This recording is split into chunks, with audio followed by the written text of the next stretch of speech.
Hello guys, my name is Erel from Living Dream Entertainment. I am a concept artist and an illustrator working on video games. This is a part of the practice class from Living Dream Entertainment. So basically, I will be sharing with you about making concept art for games. Concept art in games are used to establish the game worlds or the characters. Especially since I'm doing environments, so I'm basically building the game world of the game that the Living Dream Entertainment is making. This is one concept art titled The Bridge. So, the goal is to create an environment showing um,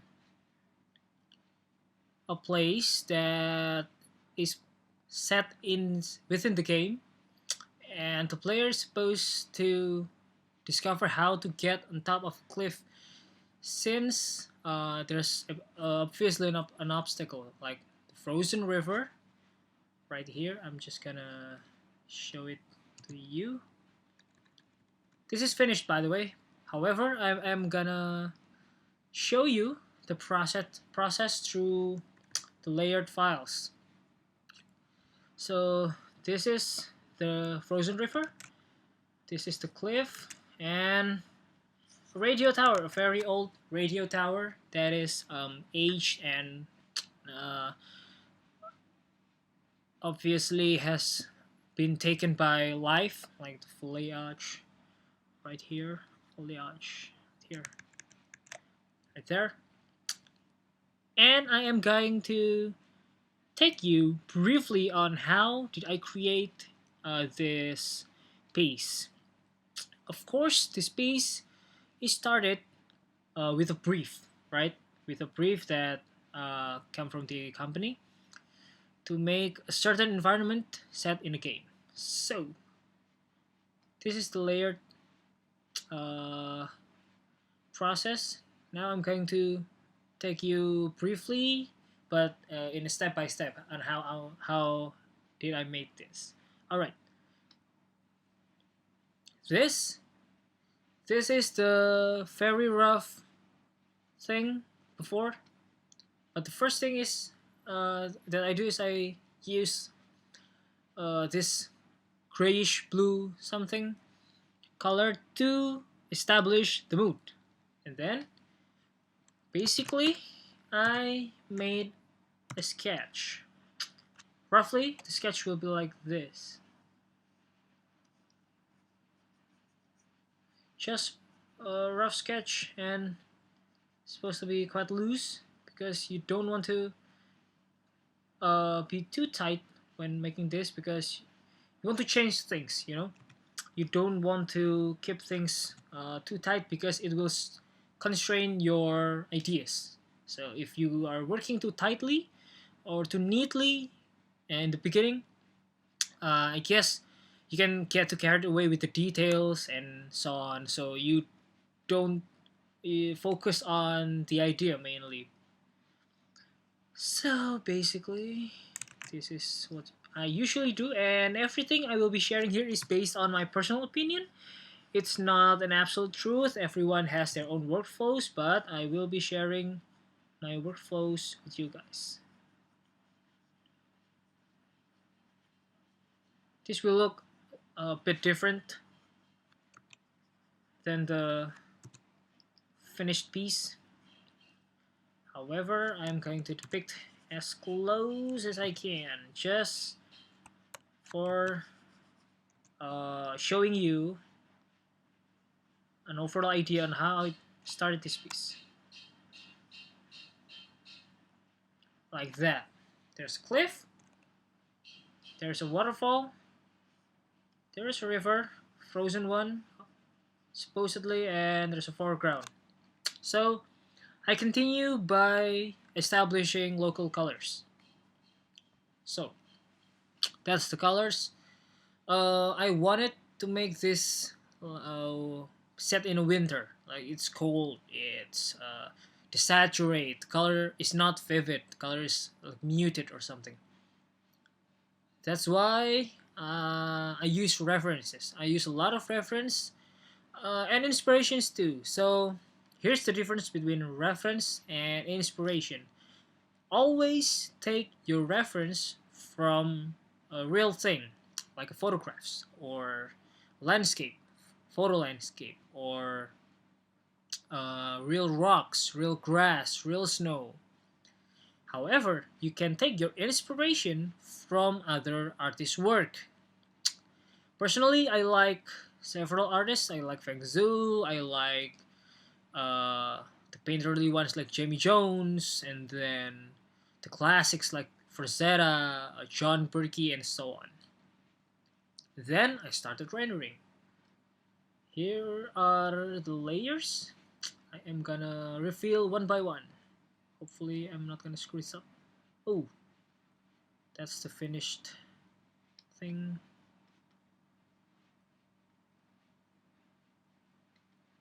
This will be like a cooking show, where uh, the cooking is actually done, and I'm essentially showing you how to make it and then present the real thing at the end, because I'm not recording this in real time when I was painting. Mountains in the back. So always think in stages when you paint, especially landscapes. Not only landscapes, however, generally there are 3 steps. Foreground, which is this one. This, I'm gonna make a new layer here. Oh, cannot be seen though. Foreground. And then this all will be mid-ground, where the action usually happens. Mid-ground, usually where the action happens, alright? And then background, oh, cannot be seen. And then there are sky. For usually sky and background are one part. Anyhow, the mountains, alright. And then the forest to make the background. I used a custom brush to make the forest. So the main thing is to build this piece out of an idea.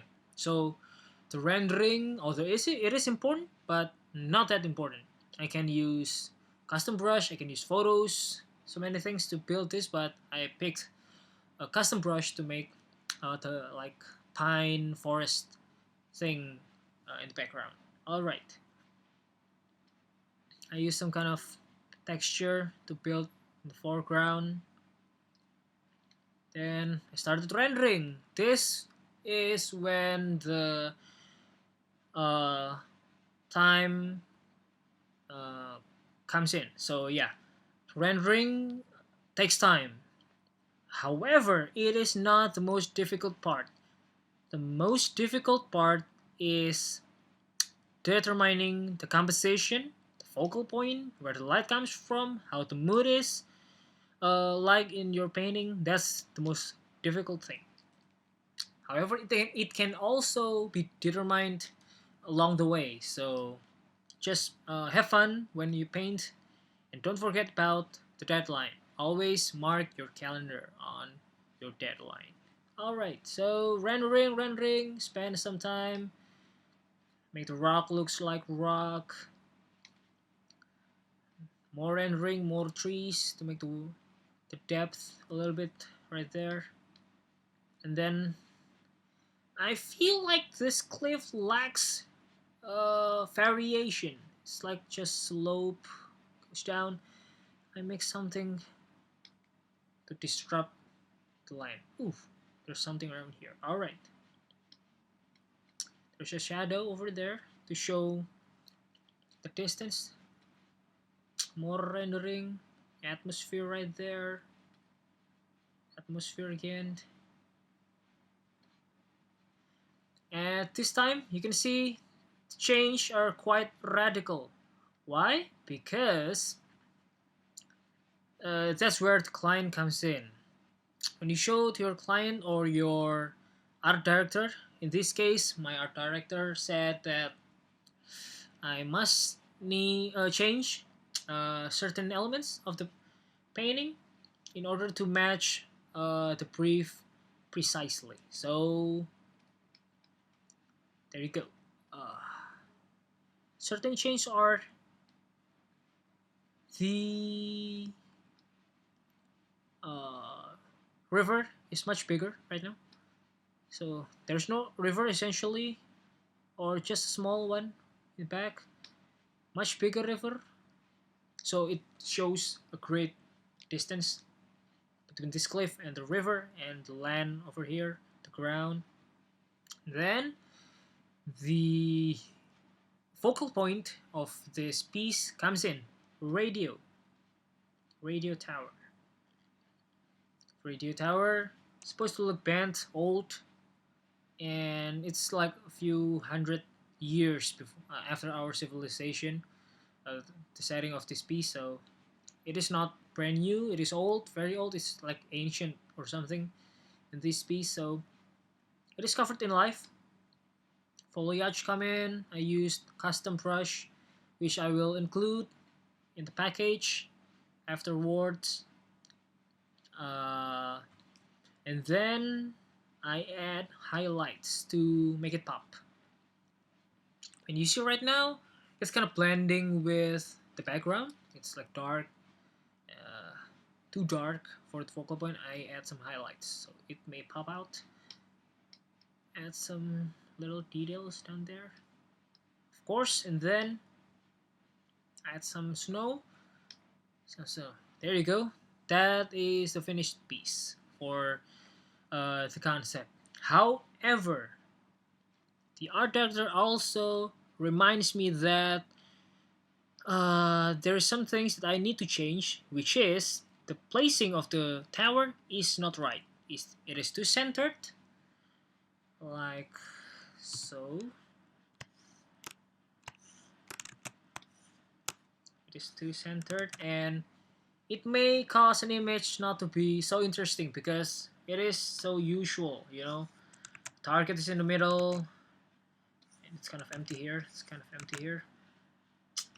That's why the art director said the placing of the tower is not quite right. So what did I do? Change it here.